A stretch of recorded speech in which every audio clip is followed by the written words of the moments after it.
रियासी इलाके में दारू के ठेके को खोलने के विरोध में पिछले 4 दिनों से धरने पर बैठी करोल बाग की जनता का भारी रोष देखा जा रहा है। महिला, बच्चे और बूढ़े सब हो रहे हैं परेशान। विजय शेखर गुप्ता जी जो संघर्ष करो, ये सब इनके साथ है। क्यों है शराब का ठेका, ये शराब का ठेका क्यों खुला? आइए इनसे बातचीत करते हैं, क्या समस्या है ये भी पूछते हैं। लेकिन सबसे बड़ी समस्या है कि शराब का ठेका क्यों खुल रहा है, क्यों ये अलाउड हो रहा है, क्यों किसके घर पे अलाउड हो रहा है, किसके एजुकेशन में अलाउड हो रहा है? क्या महिलाओं की कोई कदर नहीं है? इस समय ये सिस्टम अभी यहाँ पर लोगों को समझ में नहीं आ रहा, क्योंकि लोग ये आम अपना घूम रही हैं। लेकिन जब यहाँ शराब का ठेका खुल जाएगा तो यहीं पर ही ठेका शराब पिया जाएगा, यही महिला निकलेंगी, यही बच्चे निकलेंगे, यही बुजुर्ग निकलेंगे। उनके साथ क्या होगा? 3 दिन से अनशन में बैठे हुए, 4था दिन है तो बातचीत करते हैं। अनशन कौन आया था दिल्ली सरकार में सबसे पहले अन्ना के इजारे में, ये भी एक सवाल उठता है। तो आइए बातचीत करते हैं। सबसे पहले तो नमस्कार आपको। जय श्री राम। सर, हमें पता चला आप 3 दिनों से अनशन में बैठे हो, क्यों बैठे हो, इसका क्या कारण है? कारण यही है कि मैं नहीं चाहता कि मेरे देश की युवा पीढ़ी और मेरी कोई बहन, मेरी बेटी या मेरी माँ बर्बादी की तरफ जाए। यही मेरा कारण है कि मैं इस नए शराब के ठेके की सूचना मुझे 3 दिन पहले मिली। क्षेत्रवासियों के माध्यम से मैं यहाँ आया। मैंने काफ़ी समझाने की कोशिश की एक्साइज वालों को और दिल्ली यहाँ के जो SHO हैं लोकल, दीपक कुमार जी को। तो दीपक कुमार जी मेरे को कहते कि भाई साहब इस सरकारी काम में आप बाधा ना डालें, हम आपको गिरफ्तार करके। मैंने कहा भाई साहब गिरफ्तार कर लो, गोली मार दो, लाठी चार्ज कर दो, लेकिन शराब का ठेका नहीं खुलेगा तो नहीं खुलेगा। शराब का ठेका नहीं खुलेगा तो नहीं खुलेगा, लेकिन उनमें कोई असर हुआ? देखिए जी, आपको पता है दिल्ली का सिस्टम, दिल्ली का मुख्यमंत्री एक शराब नीति नहीं लेके आता है, उसके सारे विधायक उस नीति का पालन आज तक कर रहे हैं, जबकि मुख्यमंत्री इस शराब नीति के कारण जेल में जा चुका है। उसके बावजूद उसके विधायक सुधर नहीं रहे। और विधायक के साथ साथ देखिए ना, लोकल पुलिस, SHO, आपको पता सिस्टम मतलब माल, पैसा, शराब मतलब पैसा। पैसा आया SHO के पास भी गया है। दीपक कुमार ने 100% इसमें पैसा खाया है। और दीपक कुमार को मैं कहता हूँ उसको मैं बर्खास्त किया है, बगैर चैन से नहीं बैठूंगा मैं। जब तक इसका रिजल्ट नहीं निकलता जब तक आप यहाँ पर अनशन में बैठे रहेंगे? भाई साहब मैंने कहा ना, जब तक ये ठेका बंद नहीं होगा मैं अनशन में बैठूंगा।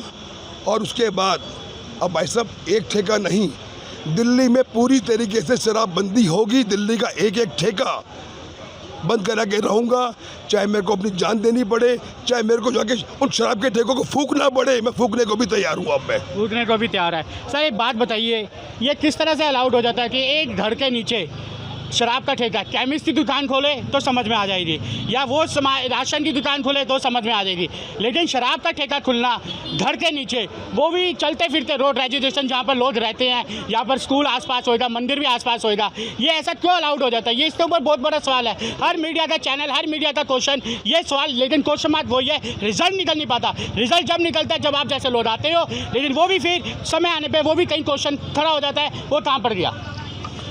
भाई साहब जब से दिल्ली में एक पोपट की सरकार आई है, कानून की धज्जियाँ उड़ाई जा रही हैं।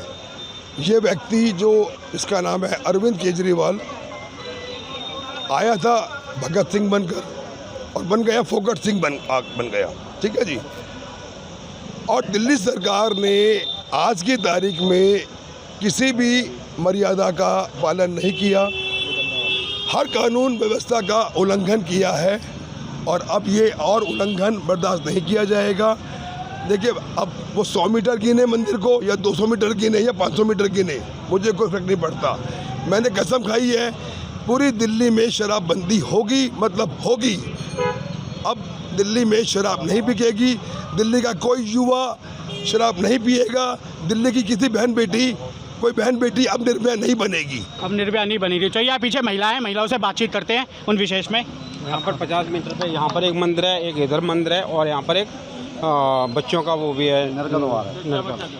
मैं आपके मीडिया पर ये सुंदर ये मार्केट है आगे। अगर एक मिनट, मैं अपने मीडिया भाई को सबसे पहले धन्यवाद कहना चाहता हूँ, क्योंकि आप हमारे भारत का चौथा स्तंभ है और आपके माध्यम से देशवासियों को बहुत सी जानकारी मिलती है और बहुत सी सूचनाएं पहुँचती हैं। सबसे पहले मैं मीडिया को धन्यवाद कहना चाहूँगा और मैं कहना चाहूँगा ये ठेका नहीं, ये नर का द्वार है और ये नर का द्वार बंद होना चाहिए, क्योंकि ये नर का द्वार बंद नहीं होगा, इससे हमारी युवा पीढ़ियाँ, हमारी माताएं बहनें और जो भी यहाँ पे युवा अवस्था में जा रहे हैं हमारे स्टूडेंट, वो भी इस नशे के चपेट में आएंगे और इसका शिकार होंगे, जिससे उनके परिवारजनों को बहुत ही दिक्कत होगी और बहुत सी परेशानियाँ होगी। यहाँ पर माहौल एक क्रिमिनल एक्टिविटी का रूप ले लेगा और यहाँ पे एक नशे का व्यापार होने से सारी क्रिमिनल एक्टिविटियाँ एक्टिव हो जाएंगी, जिससे यहाँ की क्षेत्रवासियों, यहाँ की जनता का जीना दुश्वार हो जाएगा। धन्यवाद। हाँ सर, बताइए सर समस्या। देखिए, समस्या तो बहुत बड़ी खड़ी कर दी है केजरीवाल जी ने, खासकर महिलाओं के लिए तो बहुत बड़ी समस्या है। दिल्ली के अंदर जो 2021 में पॉलिसी बनाई गई थी, उस पॉलिसी के अंदर कोई भी शराब की दुकान गुरुद्वारा, चर्च, मंदिर, अस्पताल, स्कूल इनके 100 मीटर के दायरे के अंदर नहीं खुल सकते। दूसरी बात, रिहायशी इलाका में नहीं खुल सकता, जा रही है 100 मीटर से अंदर। मैं बता रहा हूँ आपको। तीसरी बात, जहाँ पे पार्किंग नहीं है वहाँ नहीं खुल सकती। चौथी बात, जिस दुकान का एमसीडी से एनओसी नहीं, उसका नहीं खुल सकता। लेकिन इस दुकान को खोले हैं तो चारों चीज़ का उल्लंघन हुआ है। मैं कह रहा हूँ, यहाँ के क्षेत्रीय जो निगम पार्षद हैं, विधायक हैं और दिल्ली के जो भी मंत्री हैं और एक्साइज कमिश्नर जो हैं, हम विजय शेखर गुप्ता जी के साथ हम लोगों ने एक टीम बनाया है और बहुत पुरानी टीम है। दिल्ली के अंदर शराब की दुकान, इसको तो हम किसी भी कीमत पर नहीं खुलने देंगे। इसमें तो यहाँ से हमारी लाश उठ जाए तो भी नहीं खुलेगी।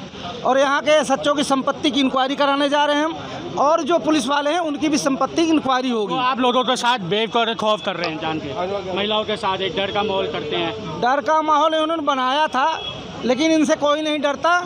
और हम लोग ये चाह रहे हैं कि इनके जो षड्यंत्र हैं वो विफल हों। दुकान तो हम इसको भी नहीं खुलने देंगे और यहाँ जो दुकानें और हैं उसको हम बंद कराएंगे। इस चैलेंज इस बात का। और हम लोग आज कोई नए नहीं हैं, 60 साल के हो रहे हैं, हमने बहुत देखी है दुनिया। ये जो आज पुलिस वाले आए थे, कह रहे थे कि हम तो जो है परसों इसको खुलवा देंगे, अभी उनको नहीं पता है कि FIR उनके ऊपर होगी। अगर यहाँ कोई घटना घटती है तो इसका जिम्मेदार सीधा सीधा SHO जिम्मेदार होगा, क्योंकि SHO ने पैसे खाए हैं। SHO ने पैसे खाए। इंक्वायरी ED से, CBI से, ED से होगी, इसकी जांच होगी। हम लोग कोई लोकल आदमी नहीं है। विजय शेखर गुप्ता जी जुड़े हुए, सेंट्रल टीम से जुड़े हुए हैं, सीधा ये जो है भारतीय जनता पार्टी की सेंट्रल टीम से हैं, ठीक है ना। तो इनको भी इतना कोई ऐसा नहीं, इनको भी जानते हैं, CBI के अधिकारी सब जानते हैं, ED के अधिकारी जानते हैं। हम SHO की, SDM की, इनकी और विधायक की सबकी संपत्ति की ED से जांच कराएं, देखते हैं कितना पैसा खा के शराब की दुकान खुलवाई। सर मेरा सवाल है, सर ये सवाल है कि पहले की जो सरकार थी कांग्रेस की, उनमें कभी ऐसा शराब के ठेके जिस तरह से लगत नहीं खुले। अब दिल्ली सरकार एक आम इंसान से निकली है, ये जादू हुई है। ये शराब के ठेके से आज कितने विधायक अंदर है। ये सर, ये क्वेश्चन ऐसा होता है कि कांग्रेस कहाँ पहले थी और आप, इन दोनों में क्या अंतर है सर? केजरीवाल जी 2005 से लेकर 2012 तक उन्होंने शराब की दुकानें बंद कराई नंदनगरी में, और जितने भी गलत काम हो रहे थे बंद करा रहे थे। आज शराब की दुकान खुलवा रहे हैं और कांग्रेस से भी 5 कदम आगे जाके निकल चुके हैं। शराब की दुकान इतनी कांग्रेस ने भी नहीं खुलवाई थी।